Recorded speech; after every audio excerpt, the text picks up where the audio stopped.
All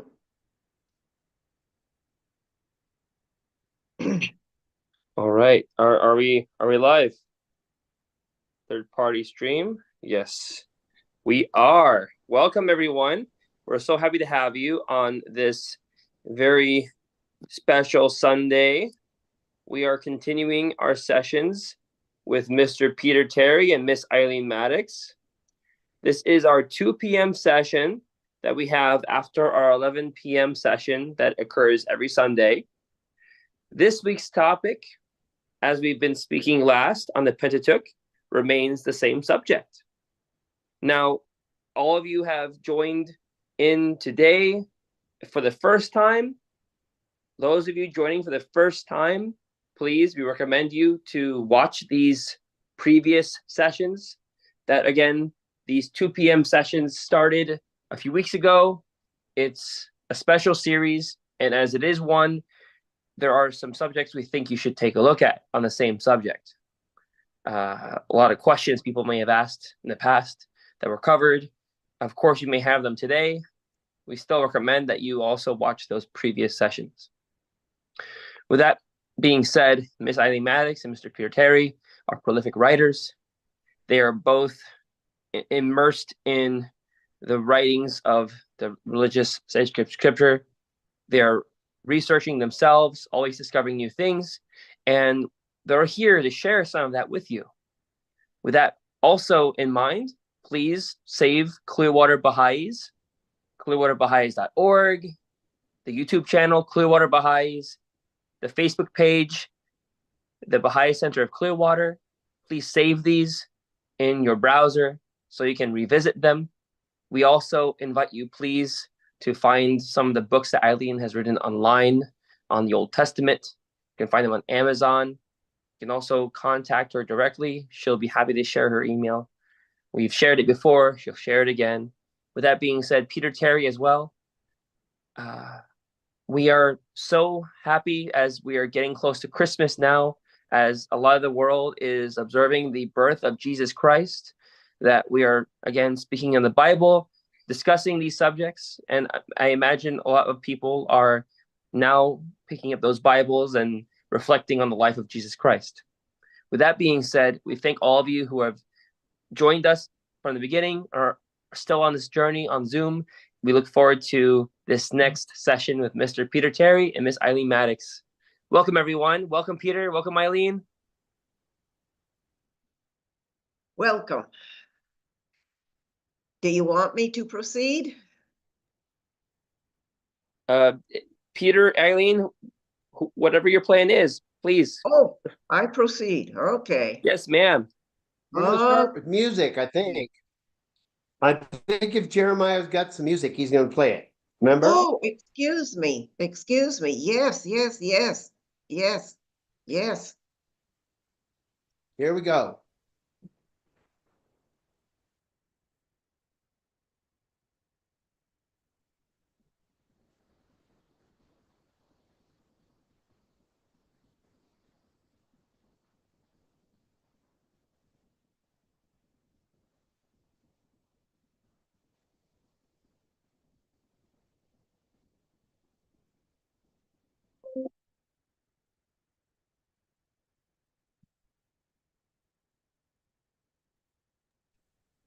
If there's supposed to be audio, there currently is no audio as it's not being shared through Zoom. Just pointing that out, Really? Jeremiah. Oh, yeah. It needs to be turned up a bunch, probably. Well, Zoom has a setting to share the audio through the Zoom to the other participants, and that does not seem to be turned on.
I'm sorry. I'm not going to be able to share it.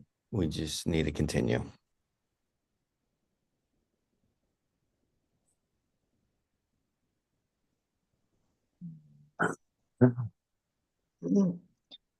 Okay. It would have been good, but sometimes we need to roll with the punches.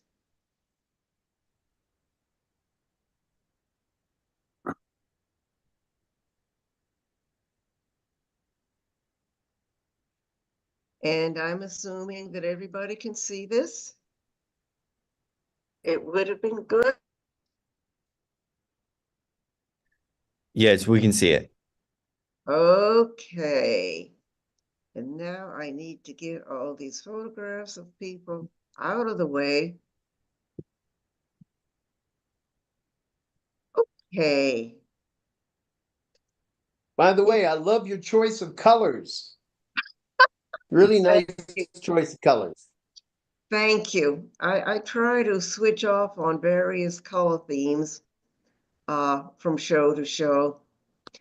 Welcome, everybody. We are going to cover the book of Numbers, which is a fairly large book.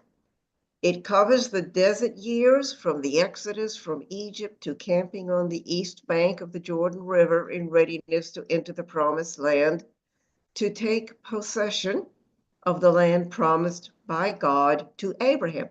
Now, previously, I presented a program on the Exodus and set forth the theory that the Israelites entered from the west because of the vacuum created by the collapse of the Near East empires. However, for this program, we'll stay with the traditional narrative. The book of Numbers begins at Mount Sinai during the second year of the sojourn in the Sinai Desert. The book of Numbers is about counting numbers. The mind-numbing process of counting numbers began with a series of taking a census. Excluding the tribe of Levi, which was responsible for the tabernacle, the total number of fighting-age men per tribe is shown. The total, 603,550. Allowing for older men, women, and children, this would be a population of 2 million. As you will remember my comments about the numbers given in Exodus, these figures cannot be taken literally.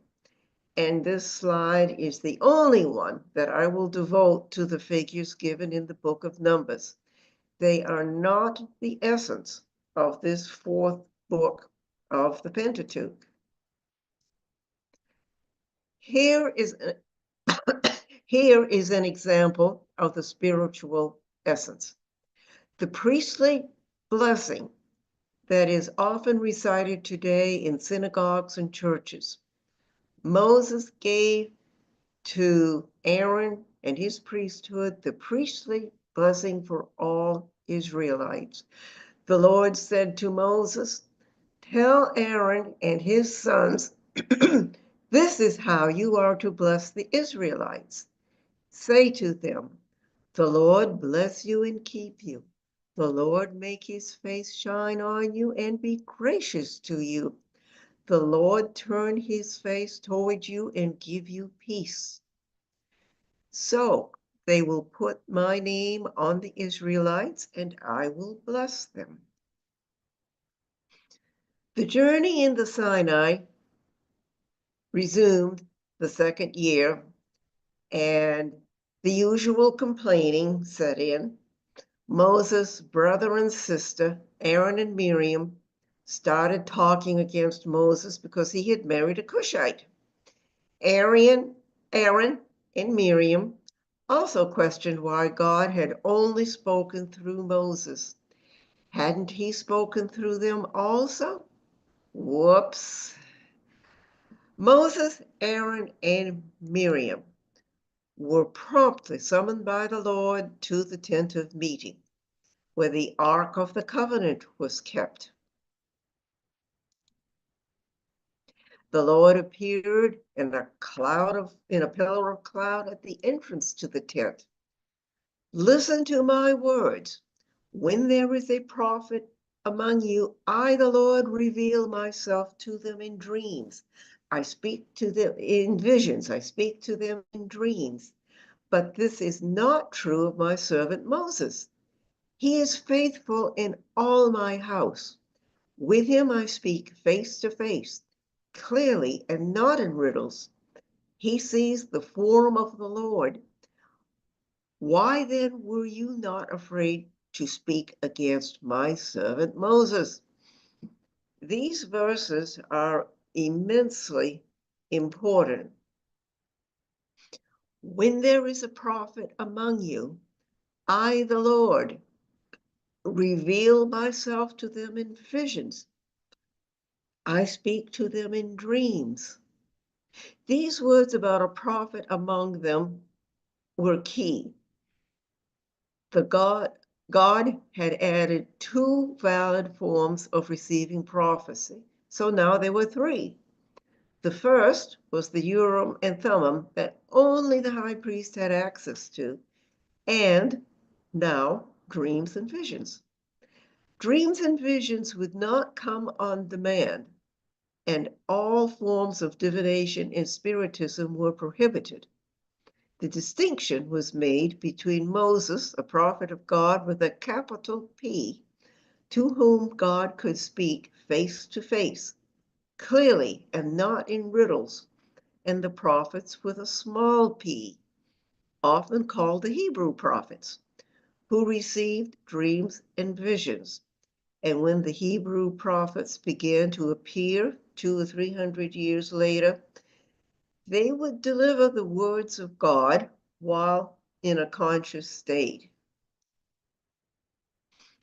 As Numbers relates, the Israelites proceeded to Kadesh Barnea on the border of the land of Canaan.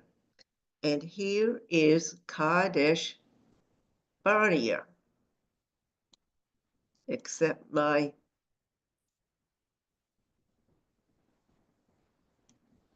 there, it's working now. Here is Kadesh Barnea.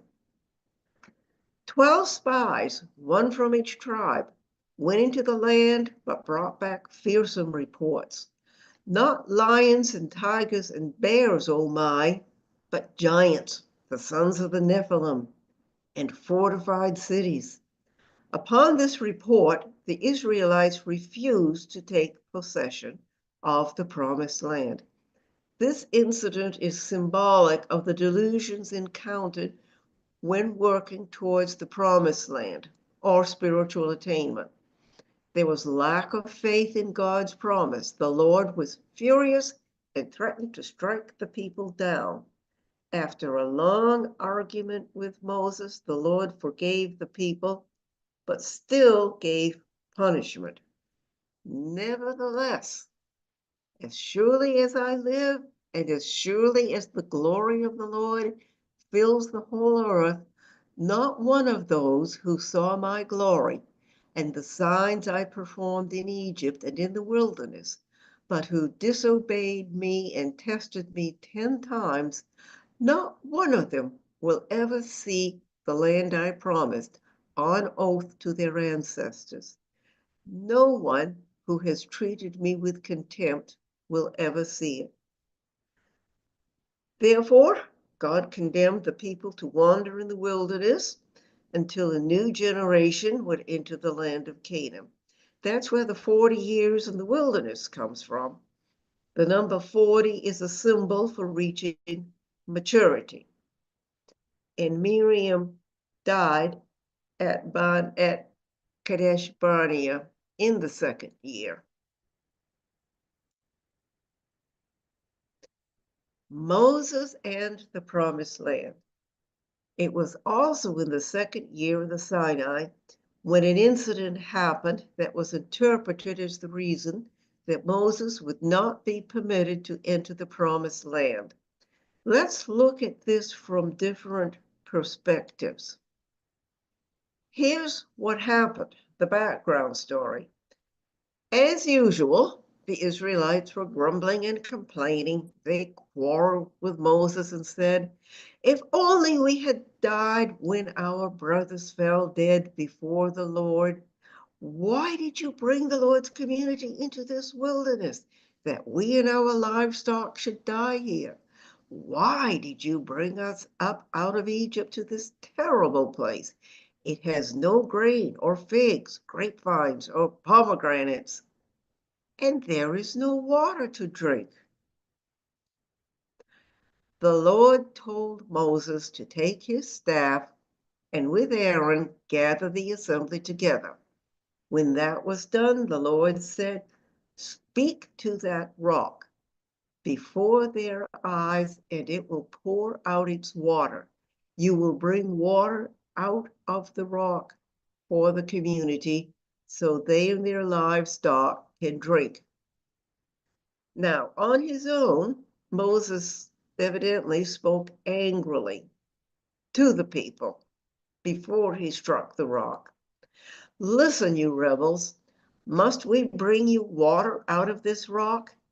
Then Moses raised his arm and struck the rock twice with his staff.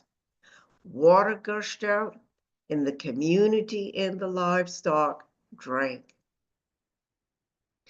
Then the Lord told Moses and Aaron, "Because you did not trust in me enough to honor me as holy in the sight of the Israelites, you will not bring this community into the land I give them." These were the waters of Meribah, where the Israelites quarreled with the Lord and where he was proved holy among them. Question: was Moses' show of impatience with his people really the reason he would not be permitted to enter the promised land?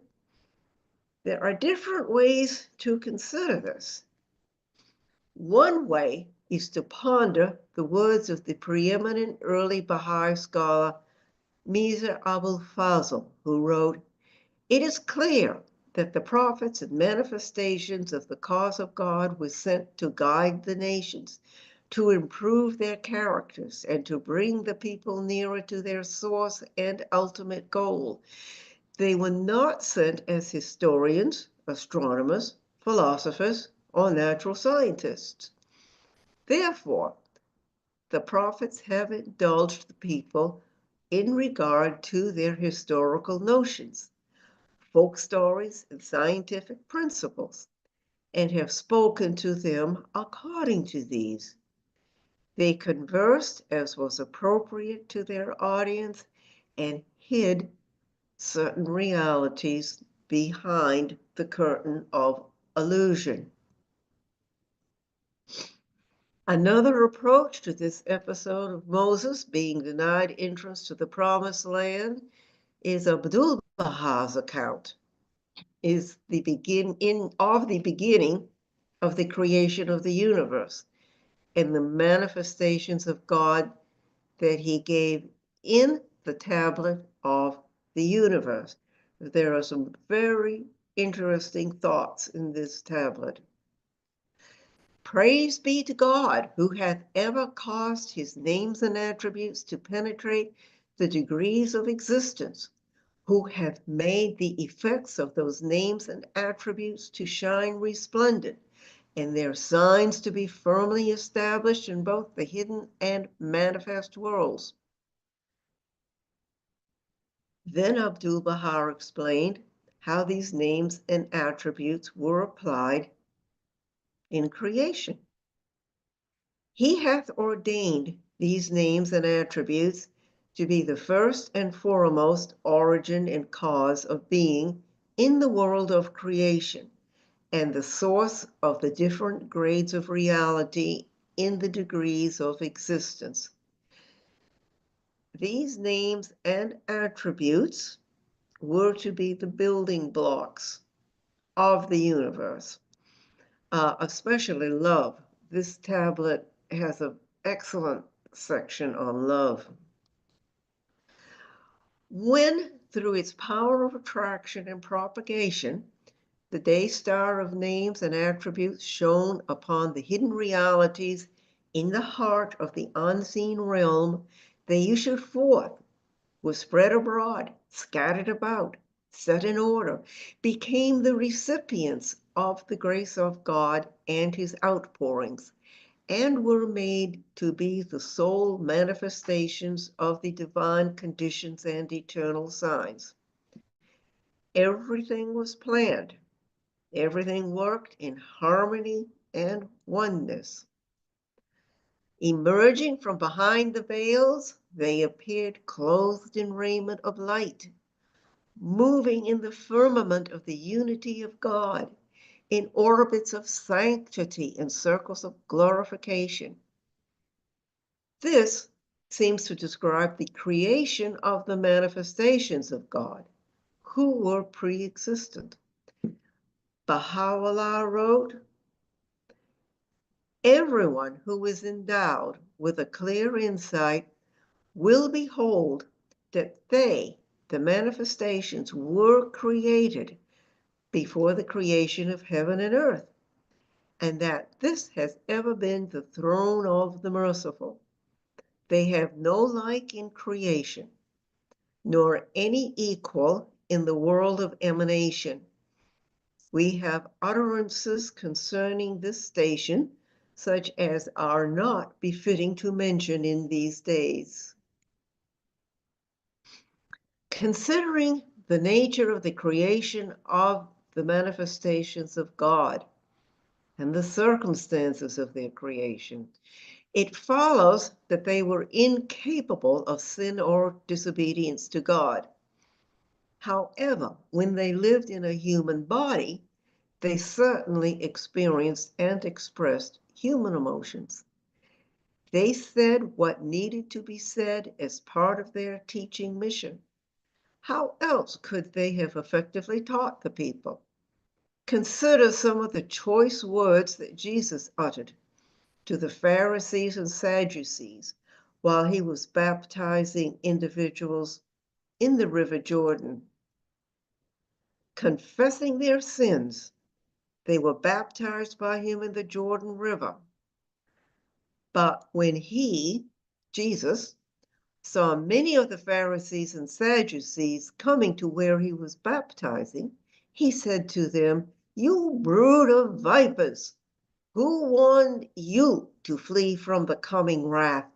Produce fruit in keeping with repentance." Jesus was known for his loving gentleness. Imagine the surprise when he used physical force to make his point, again, as part of his teaching mission. Jesus entered the temple courts and drove out all who were buying and selling there. He overturned the tables of the money changers and the benches of those selling doves.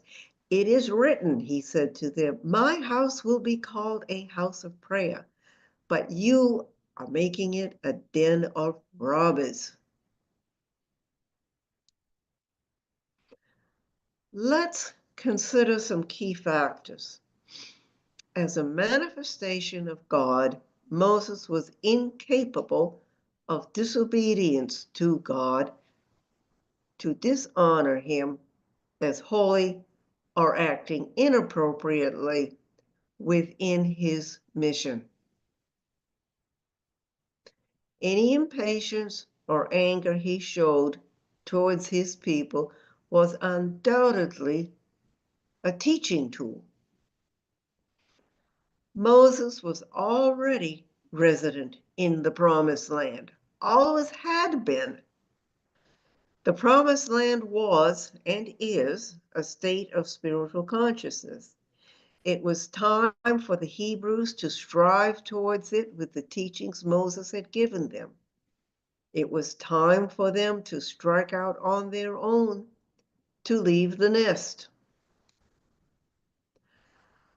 By this time, Moses' ministry was over, and it was time for him to go home, to his heavenly home.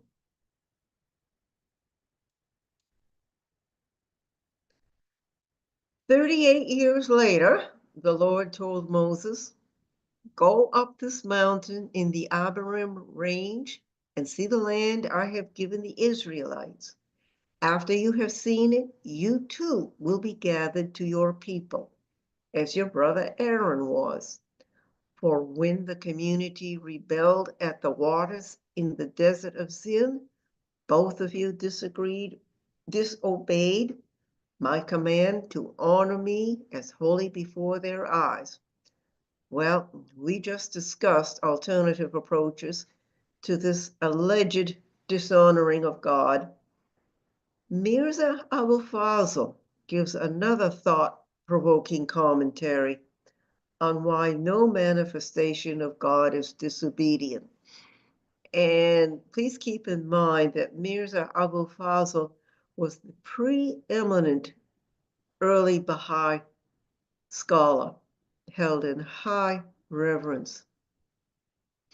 And this is the book he wrote, Miracles and Metaphors. And this is where I took it from.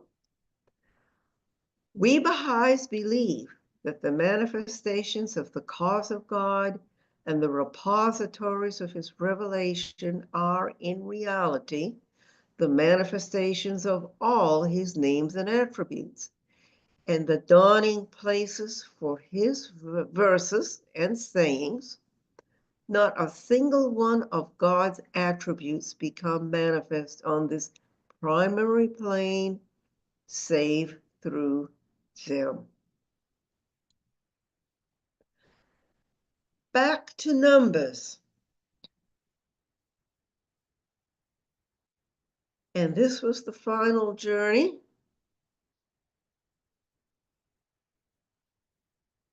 Of the Israelites down to Mount Hor, where Aaron died and was buried,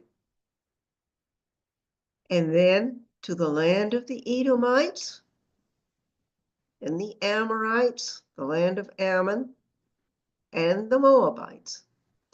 Evidently, they won some battles along the way, and then they settled for a time in Moab, right on the border, on the east side of the Jordan. Balaam, a prophet for Israel. Balaam was not an Israelite, but probably a Canaanite. And he also was a renowned diviner, as well as evidently a believer in God. Balaam lived in the land of Aram in today's Syria. He and his donkey have mostly been regarded as a children's story. However, the 3 chapters about Balaam in Numbers are profound and also especially important today, while Israel is at war on multiple fronts. According to the book of Numbers, when the Israelites came up the east side of the Jordan River, they camped on the plains of Moab. This greatly upset the Moabite prince Balak, who sent for Balaam with this message. A people has come out of Egypt. They cover the face of the land and have settled next to me. Now come and put a curse on these people, because they are too powerful for me. For I know that whoever you bless is blessed, and whoever you curse is cursed. Balak was desperate. Balaam was skeptical. And on this map, this is where the Israelites were camped, actually in the land of Ammon, right on the border with the land of Moab. And the land of Aram, where Balaam came from, is way up here in Syria. Balak sent Moabite and Midianite elders to Balaam with money, and asked Balaam to return with them and curse the Israelites. But God said to Balaam, "Do not go with them. You must not put a curse on those people because they are blessed." The officials returned to Balak, who sent more officials to Balaam, and probably with more money, to beg Balaam to return with them to curse the Israelites. But Balaam answered them, "Even if Balak gave me all the silver and gold in his palace, I could not do anything great or small to go beyond the command of the Lord my God. Now spend the night here so that I can find out what else the Lord will tell me." That night God came to Balaam and said, "Since these men have come to summon you, go with them, but do only what I tell you." Balaam received these first two messages at night, probably in a dream, and they are similar to the typical divine communications received by the Hebrew prophets. So Balaam saddled up his donkey and set forth on the long journey from Aram to the border of Moab with Ammon. All was going well until his donkey saw an angel of the Lord blocking the way. Balaam didn't see the angel. 3 times the donkey balked, and 3 times Balaam beat him. Then the Lord opened the donkey's mouth, and he said to Balaam, "What have I done to you to make you beat me these 3 times?" Balaam answered the donkey, "You have made a fool of me. If only I had a sword in my hand, I would kill you right now." The donkey said to Balaam, "Am I not your own donkey, but you have always ridden? Have I been in the habit of doing this to you?" "No." Then the Lord opened Balaam's eyes, and he saw the angel of the Lord standing in the road with the sword drawn. So he bowed low and fell face down. The angel of the Lord asked him, "Why have you beaten your donkey these 3 times? I have come here to oppose you because your path is a reckless one before me. The donkey saw me and turned away from me these 3 times. If it had not turned away, I would certainly have killed you by now, but I would have spared it." Balaam said to the angel, "I have sinned. I did not realize you were standing in the road to oppose me. Now, if you are displeased, I will go back." And the angel said, "Go with the men, but speak only what I tell you." So Balaam continued on with Balak's officials. It's not clear why Balaam's trip was reckless, since God had already told him to go. At any rate, this is the story of Balaam's donkey. Now let's get to what's much more important. Balaam arrived in Moab and requested that 7 altars be built and provided with 7 bulls and 7 rams, 1 bull and ram to be sacrificed on each. This was done. There's one segment of scholarly opinion that believes that Balaam was practicing divination with the entrails of the sacrificed animals. Balaam was, after all, known as a diviner. Whatever the case, Balak would be very unhappy with Balaam's first pronouncement. A second time, a mountain was to be hiked, 7 altars built, and 7 bulls and rams sacrificed on them, and all again a third time, because 3 times Balaam refused to curse the Israelites. Balaam's first statement included, "How can I curse those whom God has not cursed? How can I denounce those whom God, the Lord, has not denounced? From the rocky peaks I see them, from the heights I view them. I see a people who live apart and do not consider themselves one of the nations. Who can count the dust of Jacob or number even a fourth of Israel? Let me die the death of the righteous, and may my final end be like theirs. As Jewish history unfolded over thousands of years, the Jews did live in increasing separation from others. In recent history, the modern state of Israel has existed relatively alone among the surrounding nations, who were pretty much enemies intent on her defeat. Only in recent years has Israel achieved diplomatic relations with a few other nations in the Middle East. Balak was not happy, to say the least. He took Balaam to the top of Mount Pisgah, where he could see the Israelites camped below, and begged him to curse them. Before his second message, again, the altars, 7 of them, the sacrifice of the bulls and rams. After all that, unfortunately for Balak, the Lord had not changed what Balaam was to say, his part of the second statement. No misfortune is to be seen in Jacob, no misery observed in Israel. The Lord their God is with them. The shout of the king is among them. God brought them out of Egypt. They have the strength of a wild ox.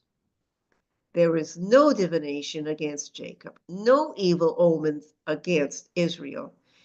It will now be said of Jacob and Israel, see what God has done.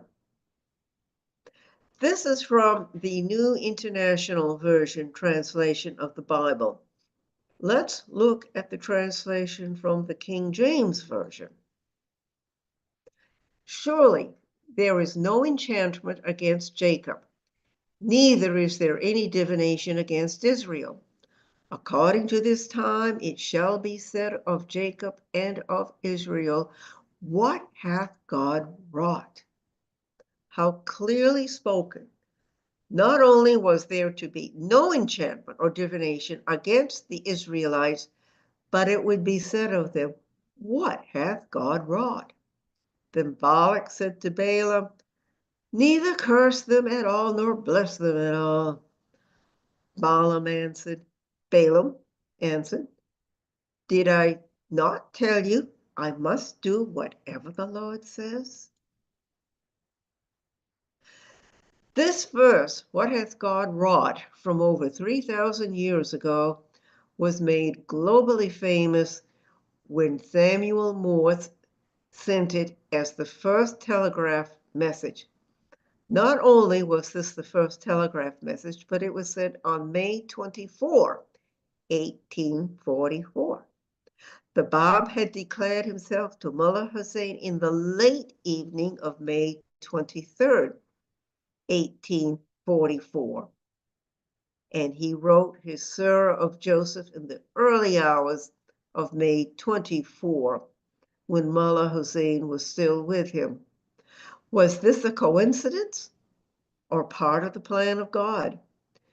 The allusion to this time means the latter days or the time of the end, which started in 1844 with the return of the Christ Spirit, embodied in the Bab. What hath God wrought? These 4 words were sent by Morse code through wires from Baltimore to Washington, D.C., and laid the foundation for instant communication and the internet, the system of communication that would ultimately unite the Earth's people. Shoghi Effendi wrote, a mechanism of world intercommunication will be devised, embracing the whole planet, freed from national hindrances and restrictions, and functioning with marvelous swiftness and perfect regularity. Global communication was essential for global unity, the foundational principle of the Baha'i faith, to be achieved. Balaam's third and final statement included, "How beautiful are your tents, Jacob, your dwelling places, Israel. Like a lion they crouch and lie down, like a lioness. Who dares to rouse them? May those who bless you be blessed, and those who curse you be cursed." We need to ponder these words, these verses deeply, and think about their implications for today. The destiny of the Hebrews, later called the Jews, was being foretold, and that is a subject for a whole other program, not today. Balaam lived very long ago, over 3,000 years ago. Are prophecies from so long ago still valid? There is unity in time to consider. Abdu'l-Baha said, "In the world of God, there is no past, present, or future. All of these are one." So when Christ said, "In the beginning was the Word," he meant that it was, is, and shall be. For in the world of God, there is no time. Time holds sway over the creatures, but not over God. And that is why prophecies aren't hindered by time. Divine prophecies remain alive in God, so to speak, until the time is right for them to be fulfilled. The end.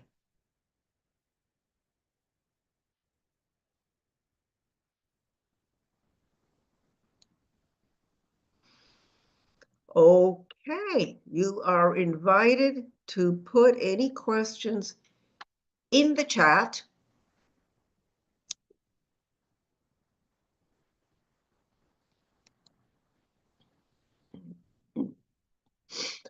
How did they think the power of cursing or how they cursed made a difference? Okay, look at it this way. These were a very superstitious people back in those times. And it wasn't until very recently, in historical times, that people began to understand that someone's curse could not hurt you. Back then, they believed in the power of cursing, and it was something to be afraid of. I mean, that was just their mindset.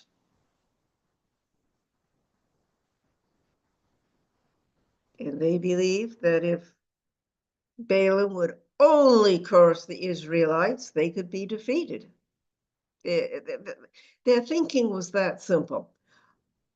A very superstitious people who never went to war, for example, without diviners telling them that they would win. And on and on and on it goes. Eileen, if I may interject, You may. I'm a man who's been married a few times. Mhm.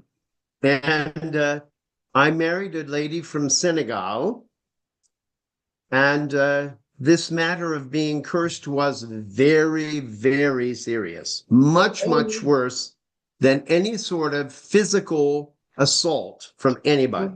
That's right. People were really, really scared of this, and I discovered that when my wife became more and more convinced that she was being cursed by jealous relatives, and she literally descended into a psychotic state and had to and was picked up by the police and in another city and taken to a hospital. And we were by that time divorced, but it had nothing to do with me. It had to do with her previous experience in Senegal. So this is very widespread in Senegal.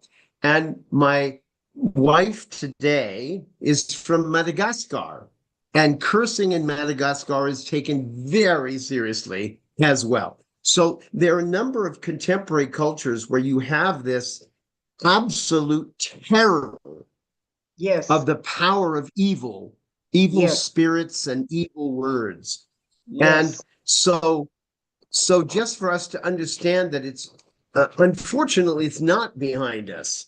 It's still part of our lives, and we have to deal with this with actual people that we're going to encounter, and it will probably take a long time to root it completely out of the human soul because it's such a convenient explanation for how you can get back at somebody who's done wrong. You know, because you don't have the money to do anything, and you don't have any weapons, and maybe you don't even live near them. But if you can curse them, that's power, especially if they know they've been cursed because they're terrified. Now that's the power of the mind. And that's Mhm. why Baha'u'llah is the divine physician to free people from that. And with witchcraft in the Middle Ages, and even more recently in Europe, people were very, very afraid of a witch's curses. Um, so, we have to, just for a moment, put ourselves back in time into that mindset to understand why Balaam's curses, had he delivered them, could have changed Israelite history completely. But evidently, he did believe in the Hebrew God. He wasn't a Hebrew, but he was listening to God.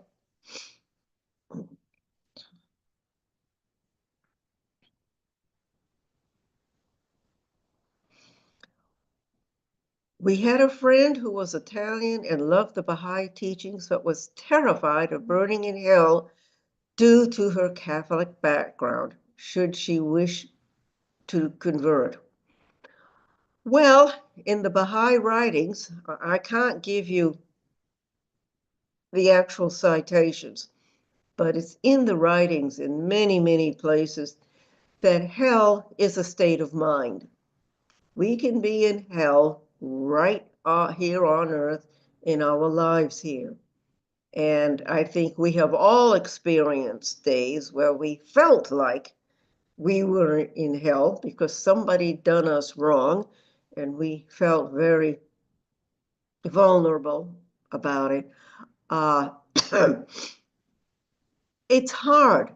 People who believe in these fundamentalist, I'll call them, ideas, it is difficult for them to understand that hell is not an actual place. It's a state of mind. And God is all forgiving. I know fear instilled since childhood. I get it. And so many people are so afraid of dying because they're so afraid of the punishment they think they're facing. If they only knew the blessed love that they would be greeted with when they pass over. Just keep trying. Just keep trying, Layla, with your friend. And her own prayers, if she's willing, her own prayers to connect with a loving God, a forgiving God.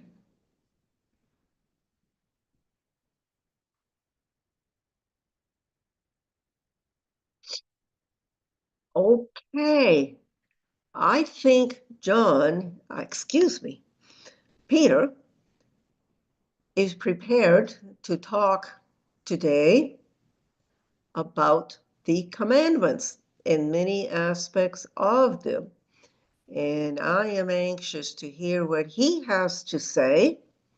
And so I'm going to turn this over to Peter. Peter, are you live? I am, and I'm coming right in. I'm going to share a document so that people can be looking along at the text that I'm citing while I'm doing that. And as I hope that I can do this with a minimum of confusion. Sometimes I have difficulty sharing stuff. Let's see now. No. Nope. Nope. Where are you? All right. Oh, let me see. All right. So, somebody ask a question, please, while I search for my document and share it with everybody, because for some reason it's disappeared from my laptop. It will just take me a minute because it's in Google Docs, so I can easily find it there. Okay, I'm here if anybody would like to ask another question. And I do want to thank you all for coming on this holiday weekend.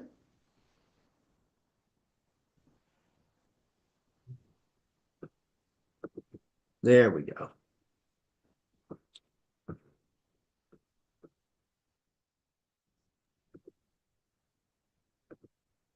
No takers, huh? Okay, let's see. I'm gonna try to share here. See if I can get that document up. Here we go. All right, good. I don't know why it insists on taking up my screen with all kinds of other things, and the screen doesn't leave that much space to put what you want to put in it anyway. It's really rather annoying how computers do this. They're all default settings. They think we actually like this. All right.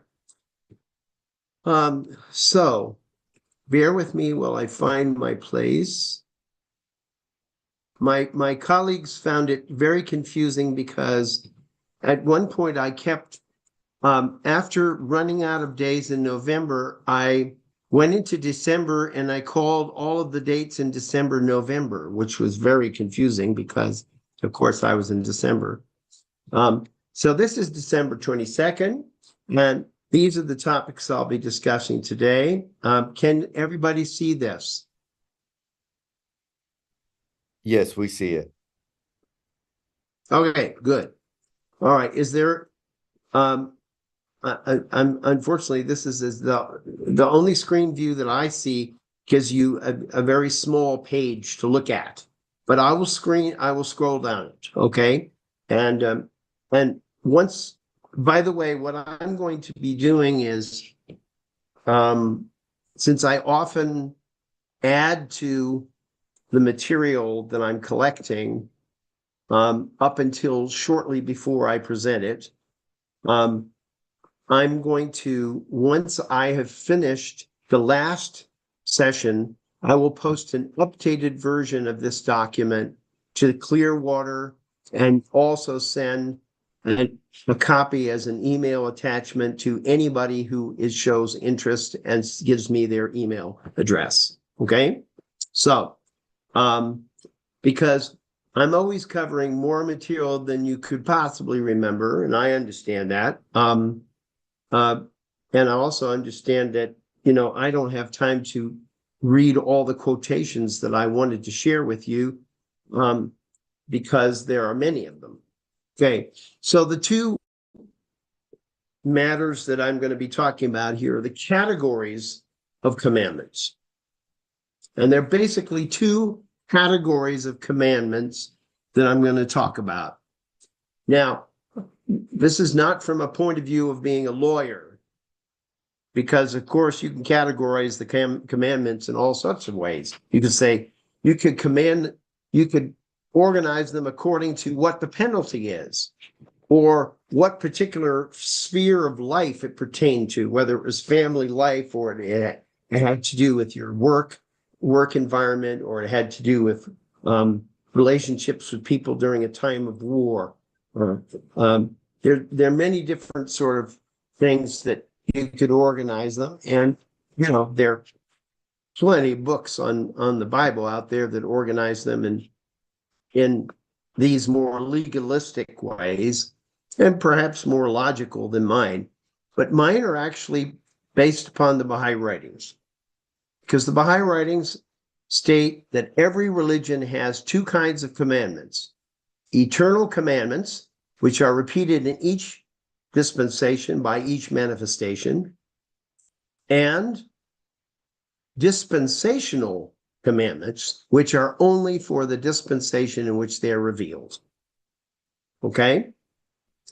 So I have to leave room for talking about the symbolic meanings of the Bible, because that is, of course, one of the most important themes covered in the Baha'i writings.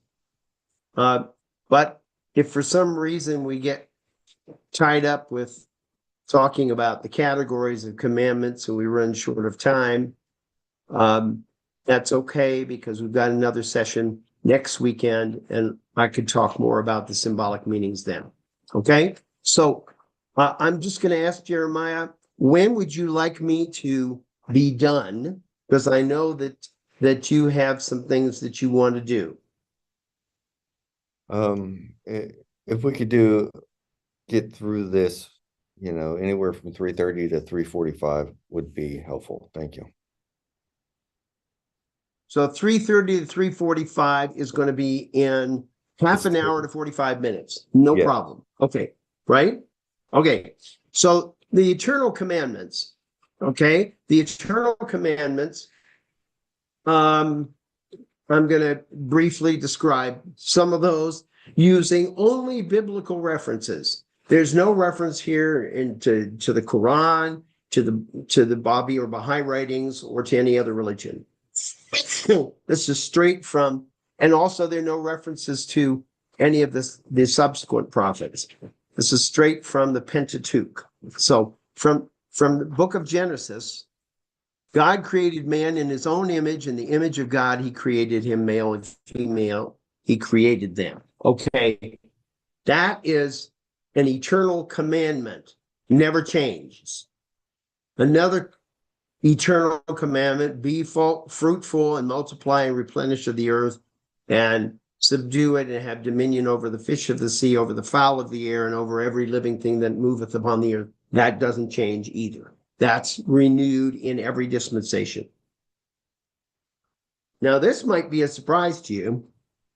Therefore shall a man leave his father and his mother and shall cleave unto his wife, and they shall be one flesh. Why do I say that's an eternal commandment?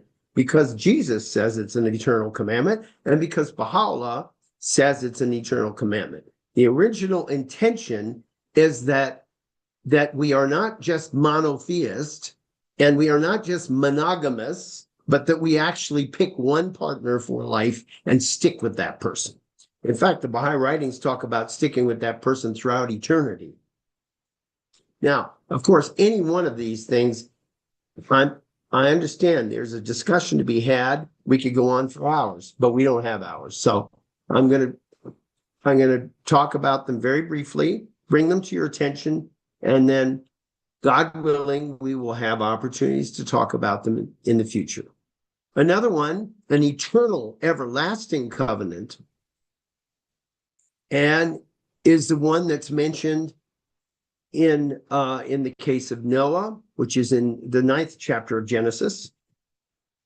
And this is after God has decided that humanity is just really useless except for Noah and his wife and his sons. And so he's just going to clear the decks. And he makes a promise, and the promise is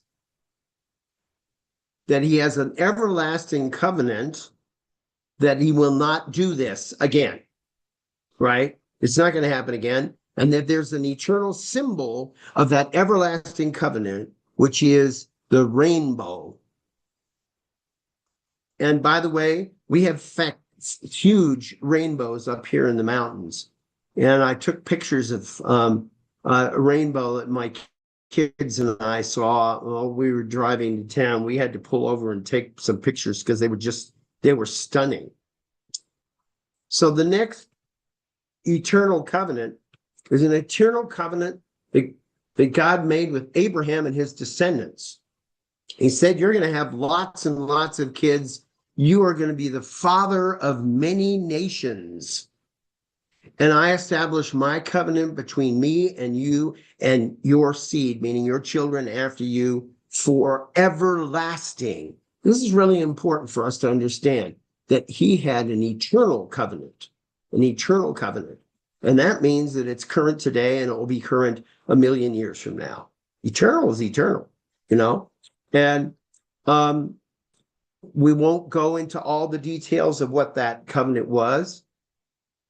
Then there's an eternal covenant with the offspring of Aaron, because Aaron was made the head priest of the Jewish religion by God through Moses.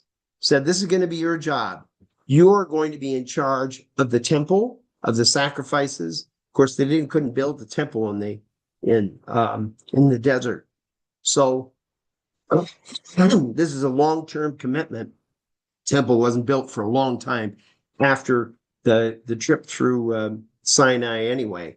But this was a covenant having to do with the worship, the process of worship. They are priests. They are high priests. And their assistants are the Levites. And so the Levites are actually a tribe because Levi was one of the sons of Jacob. But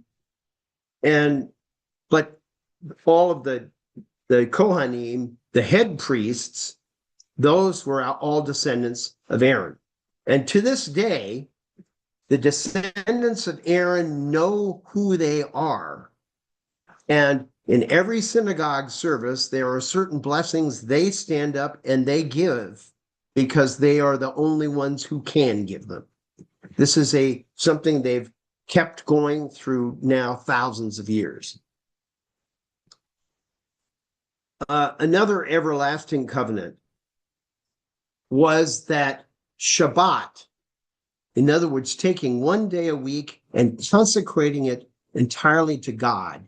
That is an eternal covenant that he made with all of the Jewish people, with the children of Israel. By the way, this can be confusing if you don't remember the children of Israel are the children of Jacob. Okay, they're the descendants of Jacob. Jacob got renamed Israel after he had a battle with the angel of the Lord, because Israel means to struggle with God. And it's quite an extraordinary story that's been the subject of who knows how many sermons by who knows how many different rabbis and ministers and priests. In any case, it's an instructive thing because actually struggling with the angel turns out to have done good things for Israel. Now we come to the second category, the dispensational commandments. And I'm going to start with Adam, and I'm just going to go through them and give you ideas of the commandments that were specific to a particular manifestation of God. In this case, Adam, here we go, Adam. God says to Adam, I will give you every herb-bearing seed which is upon the face of all the earth, and every tree in which is the fruit of a tree yielding seed. For it shall be for meat. That means food. It doesn't mean meat. It means food. This is going to be your food. So what are they? They're vegans. Yes. Okay. Now this is why am I saying it's a dispensational teaching? Because in a minute we're going to go to Noah and it gets changed. And another teaching that was dispensational, okay? Because it only applied to Adam and Eve. Adam and Eve are in the garden, and God tells them you can eat from every tree except for one, and you can't eat that one. If you eat that one, you're going to die.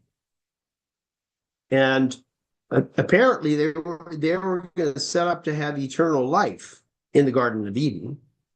And when they broke that law, they were thrown out of the Garden of Eden, and they became mortals.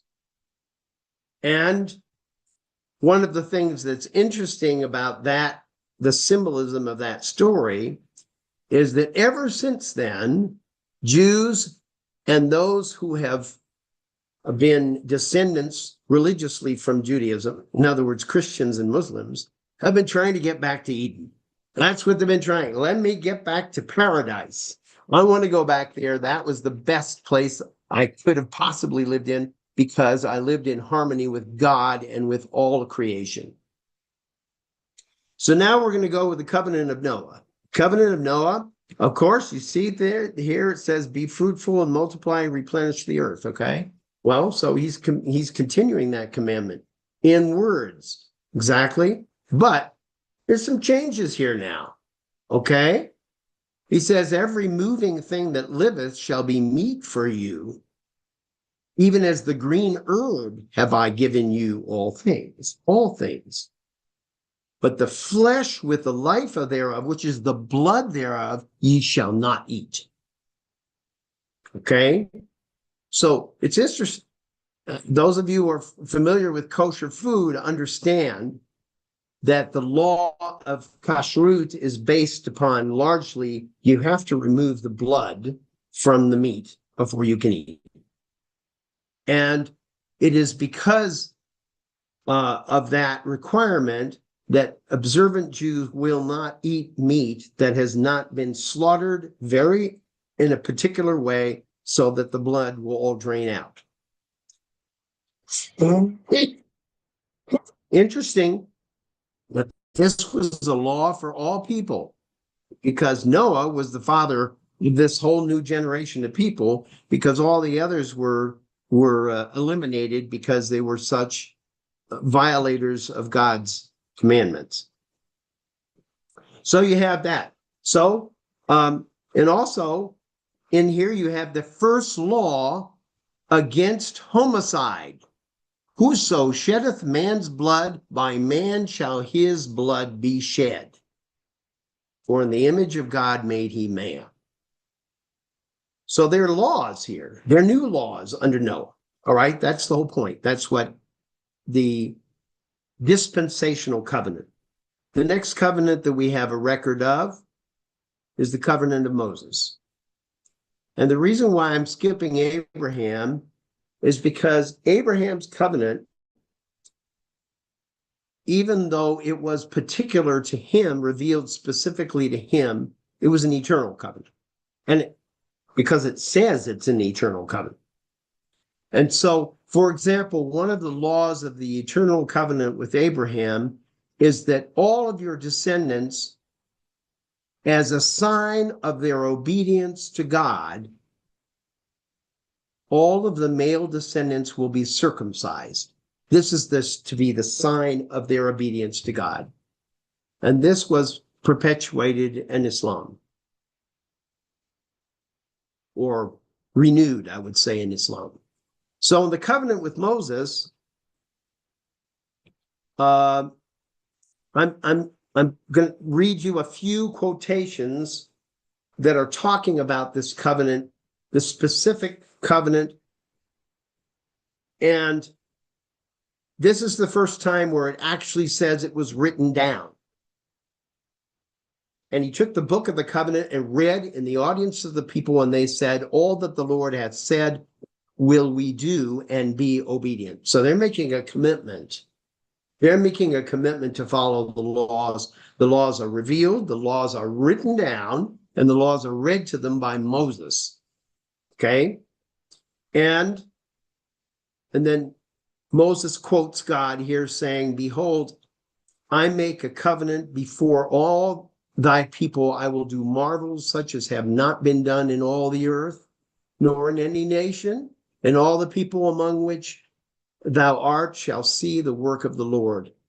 And he's talking about the conquest of this land that had been given to these people through Abraham, their ancient ancestor. And the extraordinary things that were going to happen in the course of them going into that land and settling it. Basically, they were going to go in and they were outnumbered vastly and outpowered, but they were going to triumph and be able to occupy it. And here I quoted this particular passage from Deuteronomy 4:13 because my colleague and Eileen and I have had a couple of conversations in which she was talking that she felt that the Ten Commandments were the essence of the Torah, the essence of the teachings of Moses, and that in her estimation, they'd never been overturned by any of the manifestations. And it may well be that the Ten Commandments are perennial laws, are eternal laws. But I certainly wanted to point out here this very clear statement where Moses is explaining and saying his covenant, which he commanded you to perform, that is the Ten Commandments, So we're really clear. This is the essence of all of these. There are 413 commandments in the Pentateuch, but this is the essence, 10 of them. And a few more references here that talk about the Lord our God made a covenant with us in Horeb, Horeb being one of the names of Sinai. The Lord made not this covenant with our fathers. It wasn't made with people prior to Moses, but with us, even us who are all of us here alive this day. This is pointing to the fact it's a dispensational covenant. These are the words of the covenant which the Lord commanded Moses to make with the children of Israel in the land of Moab, beside the covenant which he had made with him in Horeb. So the covenant, the revelation of God didn't stop in Sinai. No, it continued throughout this journey that Moses and all of the Israelites were making. And so Moab is basically their last destination before they crossed over. So it's basically making the point, the word of God is the word of God. Wherever it's revealed, it's true. And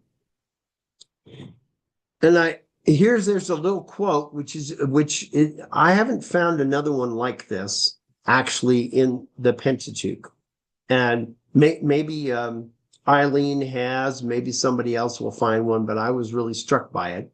Yet the Lord hath not given you a heart to perceive, eyes to see, ears to hear unto this day. Because this is the same statement that Isaiah made over and over about the people of his time and prophesying about the future. And Jesus quoted them in the synagogue in one of his really most stirring sermons, which he reads a certain part of a chapter of Isaiah, and then he says, these words are fulfilled in me today. It's nice to have a manifestation make it clear to you, right? No monkeying around. And this was one of the things that Jesus talked about very often, is that I'm telling you things, but you just aren't getting it, are you? Baha'u'llah talks about this too. Abdu'l-Baha talks about this. And it's actually a pretty major theme of the Baha'i faith that we've got to wake up if we want to see the truth. You don't come to understand the truth and follow the truth by remaining in the same state that you were before you encountered Baha'u'llah. Baha'u'llah is calling for transformation. And that transformation is not, it's not voluntary. Let's put it that way. You know, I mean, sure, you can deny, you cannot get in deep into that transformation, but then, you know, you're really playing with fire.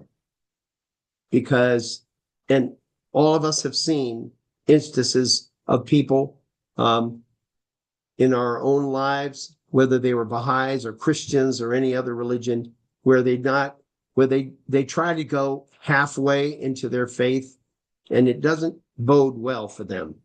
It really, it creates a lot of mental illness. And so anyway, let's go on to here. And it says, there's this understanding, this tradition in Judaism that all the books of the Pentateuch, including Genesis, were written by Moses. It's a tradition. Now, what was the original idea behind that? Probably that they had the same authority as the books of Moses. But there clearly are many, many passages, even in the books that were revealed at the time of Moses himself, that could not have been written by him. And how do we know that? Because they talk about things that he didn't witness. They talk about things that he wasn't even alive for. But there was some sort of written record from Moses of the divine revelation. And this is the reason why Jews have such confidence that this revelation is real and that it comes from God, is because they know it was written down very early on by a prophet. Okay, now what do we get? Let's see. I'm running short of time, so I'm going to go very quickly into the symbolic meanings. Okay? Now, the symbolic meanings of the Pentateuch, first of all, we have to ask the question and not assume that we understand this. We have to ask, how do we know that the Word of God has symbolic meanings? How do we know that it's not to be all literally understood? How do we know? Is it because we like it that way? Is it because we read things and we don't like the literal meaning? So we decide, no, it can't be that because I'm never going to accept that. Or is there some objective reason why we have to consider that certain words of God have symbolic meanings? Well, Baha'u'llah's explanation of this theme in the Kitab Yagan is based upon a verse from the Quran. And that verse of the Quran says, it's from the 3rd chapter, the 3rd surah. It says that there are two kinds of verses. One, the verses, some are very precise, clear, to be understood literally. The other ones are unclear. They can be understood in many different ways. All right? And he says, those people who are not obedient to God, particularly like the verses that are not clear because they can interpret them any way they want. And there he says, those with deviant hearts follow the elusive verses seeking to spread doubt through their false interpretations. So this is a warning. The warning is very clear, and Baha'u'llah reiterates it in the following passage from Kitab Yagan. This is towards the end of Kitab Yagan. It is evident unto thee that the birds of heaven and the doves of eternity speak a twofold language. One language, the outward language, is devoid of illusions, is unconcealed and unveiled, that it may be a guiding lamp and a beckoning light, whereby wayfarers may attain the heights of holiness and seekers may advance into the realm of eternal reunion. The other language is veiled and concealed. Now listen to what he says about why. So that whatever lieth hidden in the heart of the malevolent, that means the enemy, the person who's got bad intentions, may be made manifest and their innermost being be disclosed. Thus saith Sadiq, son of Muhammad, God verily will test and sift them. So then he says, none apprehendeth the meaning of these utterances except them whose hearts are assured, whose souls have found favor with God, and whose minds are detached from all else but him. And furthermore, he quotes two of the hadith of Muhammad. Thus it is recorded, every knowledge hath 70 meanings, of which only one only is known amongst the people. And when the Qaim, who is the Bab, shall arise, he shall reveal unto men that which remaineth. That means the other 69. He also saith, he speaketh, we speak one word, and by it we intend 170 meanings. Each one of these meanings we can explain. Of course, the assumption is you can't explain them. It's by divine inspiration. And here it talks about that divine inspiration. The people, therefore, must not allow such utterances to deprive them of the divine bounties, but should rather seek enlightenment from them who are the recognized expounders thereof, so that the hidden mysteries may be unraveled and be manifest unto them. We perceive, this is a crucial statement, and it comes like 3 verses before the end of the Kitab Yagan.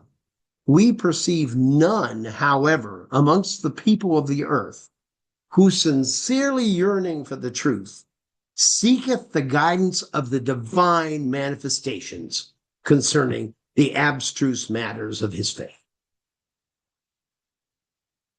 In other words, the manifestations know for sure, and we should trust their testimony above that of anybody else. So, here's an example of some verses that have a literal meaning, but it's unexpected. And because it's unexpected, you might be tempted to think that it was not literal. It's interesting because the way that Abdu'l-Baha explains it is it has a literal meaning, but it's different from the traditionally understood meaning. And I'm just pointing out to you, it is from Some Answered Questions, chapter 12. It's a commentary on the 11th chapter of the Isaiah. You can read the whole thing. I recommend that you read the whole thing because I think that when you read the whole thing, you will have a much better understanding of how it is that scripture is to be understood. It's not that you can take a scripture that has a symbolic meaning and say, well, it's only symbolic or it's only a particular symbolic meaning. You have to understand from somebody who actually knows objectively. The manifestation knows objectively that, and so does whoever is appointed to speak on his behalf, which Abdu'l-Baha was. So and this is a very important passage here. This passage from Isaiah 11 says, there shall come forth a rod out of the stem of Jesse, and a branch shall grow out of his roots, roots, and the Spirit of the Lord shall rest upon him, the Spirit of wisdom and understanding, and so forth. And this quotation is believed by 100% of Jews to refer to the coming Messiah, and 100% of Christians to refer to Jesus. But Abdul Baha says it doesn't refer to Jesus. It refers to Baha'u'llah. And he says the reasons why he gives for why it doesn't apply to Jesus, but applies actually to Baha'u'llah, is because it's talking about a day when, this is how he puts it, the wolf shall dwell with the lamb, and the leopard shall lie with the kid, and the calf and the lion and the fatling together, and a little child shall lead them. This is all talking about a time of peace. There was no peace in the time of Jesus. Baha'u'llah has been commissioned by God to establish peace in the world, and it will be established. So where's the juicy symbolic stuff? Because we love that, right? Symbolic. I'm gonna astound you by something. Well, I was astounded, so I think you'll be astounded. There are approximately 6,979 references to the name of God, what Jews call God, call Lord, Adonai. Adonai means Lord.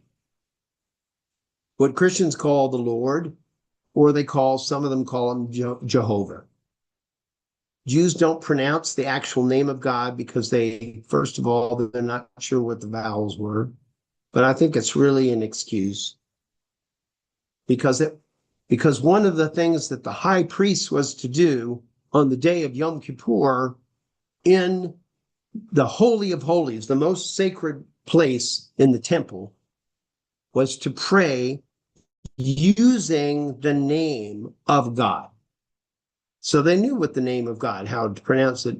You were just forbidden to do it. It was too holy.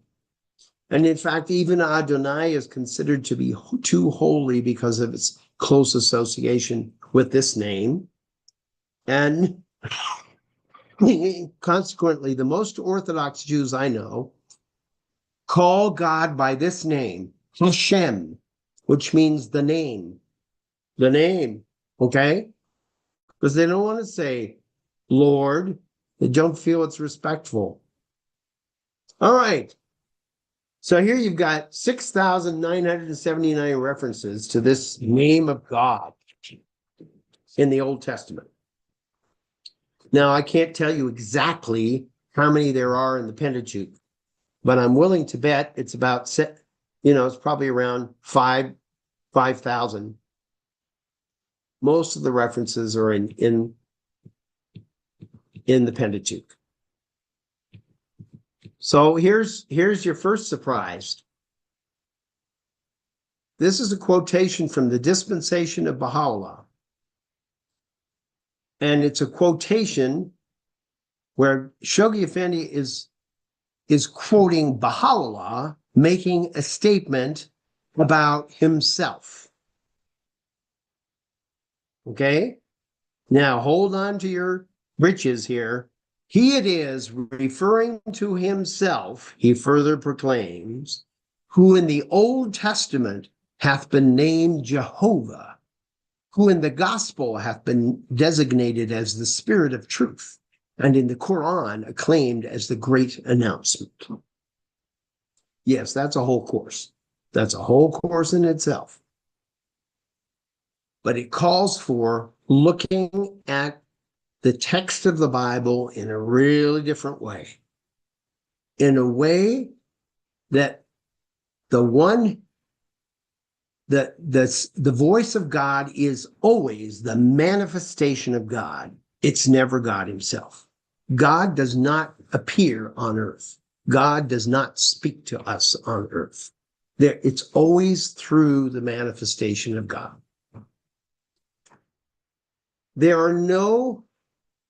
This is the second quotation I want to quote to you that is a symbolic one. that calls for a symbolic understanding.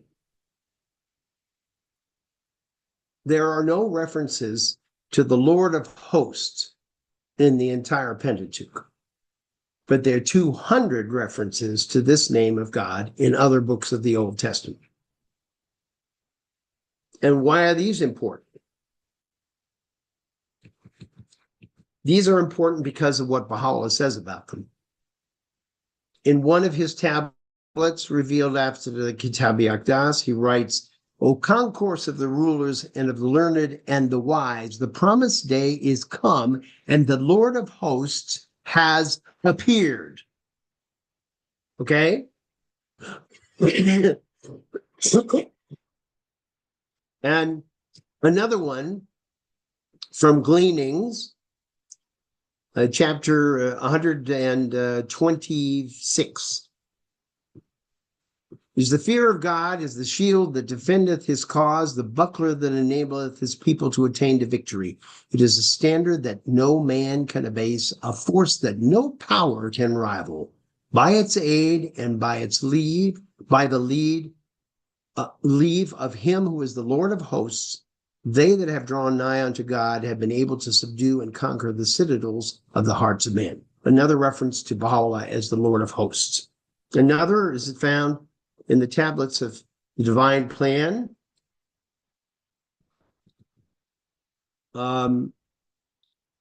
Here, praise be to his highness, the desired one, that ye have become confirmed in the promotion of the divine teachings, and that vast continent raised the call of the kingdom of God in that region and announced the glad tidings of the manifestation of the Lord of hosts and his highness, the promised one. And there's another one in selections from the writings of Abdu'l-Baha, number 17, which is even longer. Praise ye the Lord of hosts, for he riding upon the clouds hath come down to this world out of the heaven of the invisible realm, so that east and west were lit by the glory of the Son of Truth. All these are references to Baha'u'llah. So here you have two words that have, up until now, had a completely different meaning and significance for people reading the text. And Baha'u'llah gives them a symbolic meaning, which opens a world of understanding. Now, here's some other, just a few that I found that I wanted to share. And what I've done is I'm quoting, I'm giving you the location of the quotation. I'm not quoting the actual source, the source text. So in the book of Genesis, it talks about the creation of heaven and earth in 6 days. Okay? And to this day, there are some Jews and plenty of Christians who believe that this literally happened 6 calendar days, okay? Between Monday and Saturday. This is what happened, okay? Not only that, it actually happened in 5 days, Monday through Friday, and then on Saturday, God rested, okay? Now, this is Abdu'l-Baha in a talk he gave, it's number 79 in Promulgation of Universal Peace. He says, likewise, the statement that God created the heaven and the earth in 6 days is symbolic. We will not explain this further today. The texts of the holy books are all symbolical, needing authoritative interpretation. We go back to this authoritative interpretation. Why? Because otherwise we make up stuff. And if we make up stuff, it's going to show you the kind of the person that made it up. It's going to show you somebody who is making pretensions to having greater wisdom and knowledge than they actually have. So here's another one from Genesis 3. And a quotation from Abdu'l-Baha explaining, and this is found, he has an elaborate talk about the symbolic meanings of Adam and Eve in the Garden of Eden in Some Answered Questions, chapter 30. But in this one passage in Promulgation Universe P79 says, as to the record in the Bible concerning Adam's entering paradise, his eating from the tree, and his expulsion through the temptation of Satan, for that's how the snake was always interpreted as being Satan.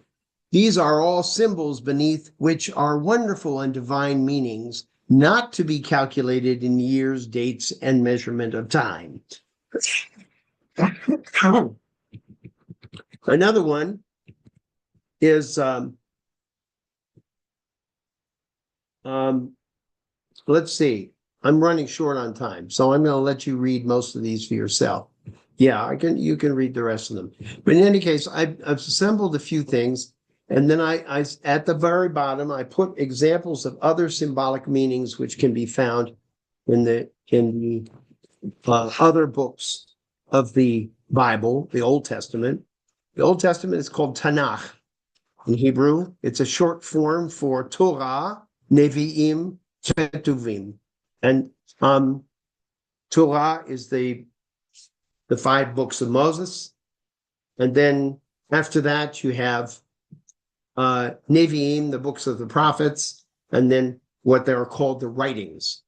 That includes everything else.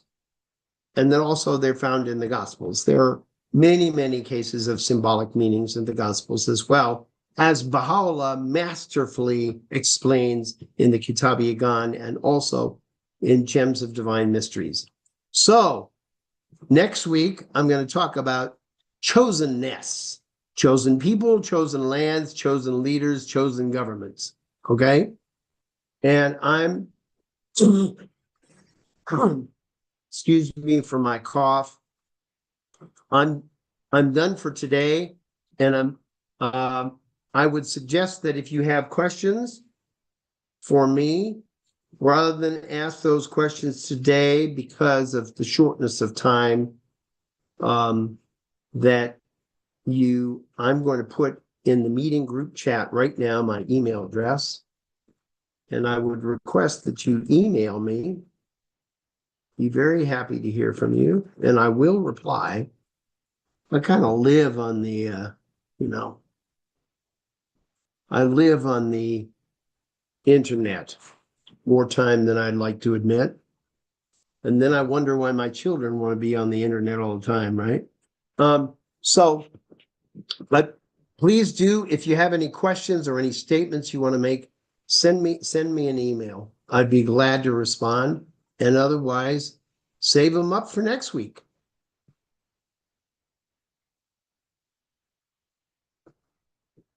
Thank you, Peter. Eileen, Jeremiah, was I short-winded enough? You did great. Thank you. I really appreciate it. Eileen, any last comments before we close out? No, just that it was a blessing to be here today. And golly, Peter, you had some really good stuff today. Yeah.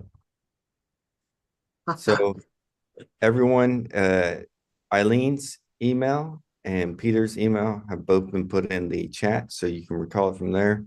I will take and grab PDF of Peter's materials and put it on the website, so you can check back on the website. And you should, there will be a link for it there. And until then, we'll see everyone next week, 2 p.m., same time. Thank you all very much for your attendance.